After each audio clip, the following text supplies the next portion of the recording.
Hey guys, come on downstairs to the film room for Year 4 Game 1 against the UMass Minutemen. And here in the film room, we are going to look at statistics as well as hand out the plays of the game. And John Kearney in the first game of the season, 15 of 26, 139 yards, 1 touchdown, 3 interceptions, and a passer rating of 92.9. And let's look at the pass of the game. And it comes late in the second quarter as Kearney hooks up with Rodane DeLuce for the touchdown. Mitch Dalen, backup quarterback, did not play in the game. Neither did Jake Arsenault.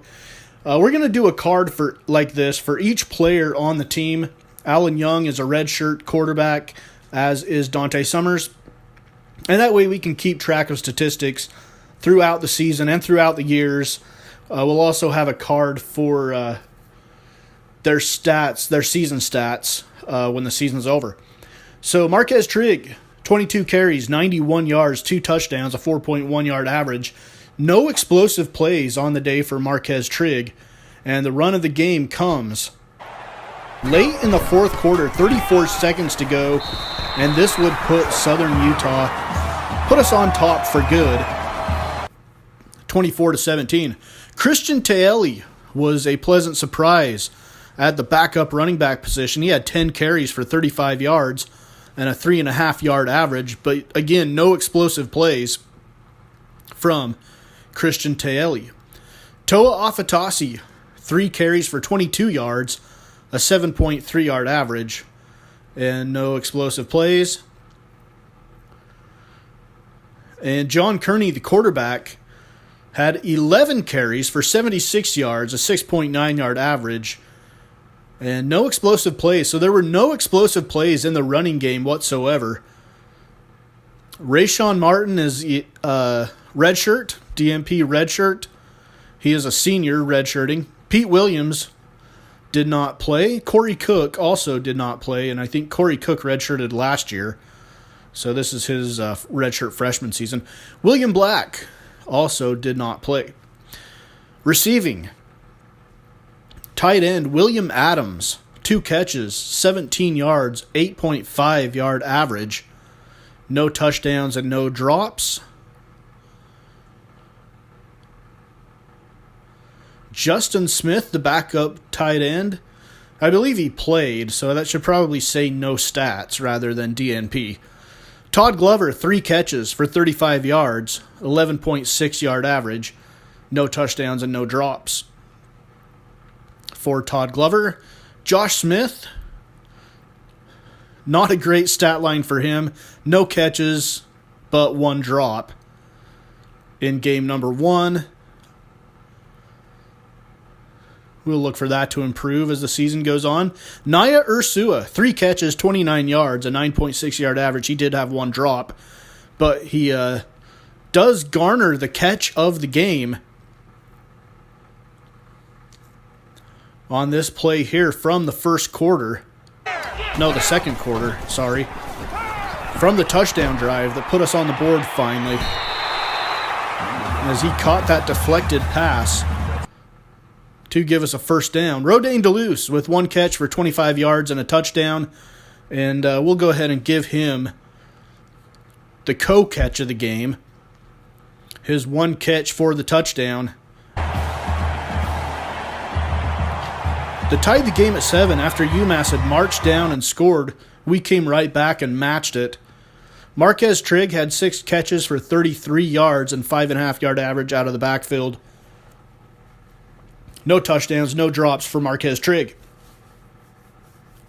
Gary Peterson, no stats, so we're going to start putting no stats here instead of DMP for players that we don't really know if they played or not. We know the quarterbacks didn't play. I don't know if these guys got into the game and just didn't get any catches. All right, offensive line. Big Mike Alston, the starting left tackle.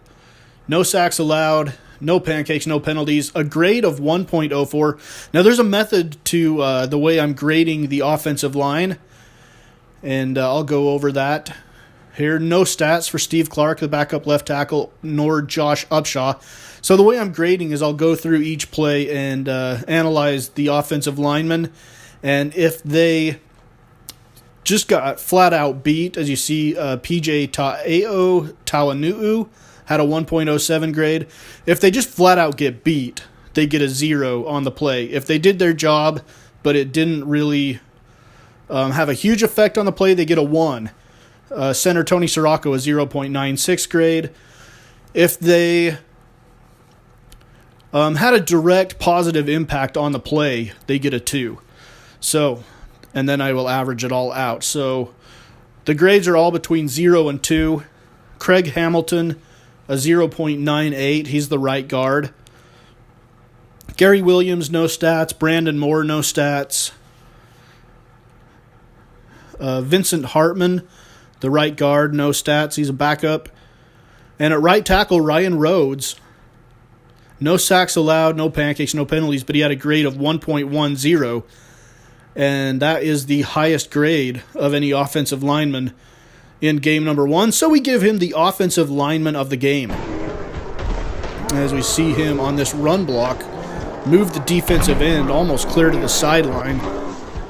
And then he also did a very fine job pass blocking. This was on the touchdown pass from Kearney to Rodane DeLuce. So, Rhodes is the offensive lineman of the game. Kicking game, Paul Phillips. We recruited him to be a punter. He has taken over the kicking job as well. He was 1 of 1 on field goals and 1 of 1 between 40 and 49 and 3 of 3 on PATs. Defensive stats. Take a look at the defense. Eric Horn, defensive end. 2 tackles, 2 TFLs, and 2 sacks for Eric Horn. Brooks Thompson, backup defensive end. No stats for him. Darius Whitworth, he is redshirting. And I'm just putting no stats even if they're redshirting now because some of these guys, I don't know if they're getting into the games and not doing anything. Jonathan Fry, no stats. James Williams, no stats. Andrew Eide, 3 tackles on the day. Did not have a huge effect on the game for the senior defensive tackle. Toi Taufa, no stats. Also a defensive tackle. This will also help you guys to learn our roster, particularly the players that aren't getting in games who may be involved in the future. Lehigh Afatasi, no stats. Clinton Little, a defensive tackle, didn't have any stats. And now we get into the linebackers. Robert Macklin, no stats. Kyle Hawkins, no stats. We're going to hit a bunch of guys that have stats here in a second. Kendrick Jenkins, no stats. These are backup linebackers. Stephen Welsh, he's a starter. He had 5 tackles on the day, and nothing else. No sacks, no interceptions, forced fumbles, fumble recoveries. Tony Terrell, another starting linebacker. He had 6 tackles, 2 tackles for loss. And obviously, in Game 1, the season is the same as Game 1, but in the future, we'll go over the season stats as well as they add up. And Tony Terrell had the tackle of the game on this 4th down and 1 after an interception that got UMass off the field and saved points for us. That was the tackle of the game. Ricky Bell, no stats. William King, no stats. Josh Correa, starting outside linebacker, had 3 tackles and 1 TFL on the day. And obviously the season, same numbers. Chinedu Ahanonu, 4 tackles, 2 TFLs.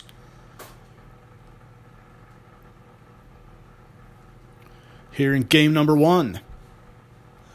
And now let's get into the secondary. Martavius Redmond had 6 tackles and 1 TFL. Expect him to put up some good numbers here in his senior season. Martavius Redmond. Mitchell Daly had 5 tackles and 1 TFL. He is the other starting corner.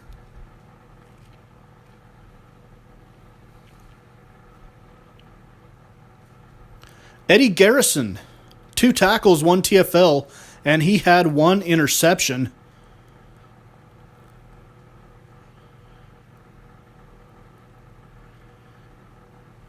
As we see the pass defense of the game, or the pass defense of the game. Randall West just heaving one up as time expired, and Garrison comes down with the football. Should probably just go down at this point, not risk a fumble. But Eddie Garrison with the interception is your pass defensive play of the game. I'm not sure how to word that. Pass defense. Dallas Dean, no stats. He is a freshman. Kyle Mays, 1 tackle for the corner. And obviously, again, the season is the same. Later film room episodes will have season stats to go over and update. Eddie Brown with no stats. Bob King with no stats. Sean White, also no stats. But I think this is valuable, even the players that don't have stats, to have them on here, just so you guys know the roster. Get used to the numbers as well. Maybe learn the players and their numbers. Max Veno-Petit, 3 tackles, 1 TFL. And Jeremiah DeLuca, no stats. He's a backup safety. Cedric Carter, no stats, also a backup safety. And Manuel Poole, 6 tackles on the day for Poole. And I think he was in our first recruiting class here on Southern Utah Thunderbirds Dynasty. But 6 tackles for Manuel Poole. Eric Soule, no stats. And now we will do the punting. On to punting. 3 punts for 48-yard average and a 34.6 net average for Paul Phillips. None inside the 20. So that is it for the film room here in game number 1. It's episode number 66 of Southern Utah Thunderbirds Dynasty here on Mama's Basement.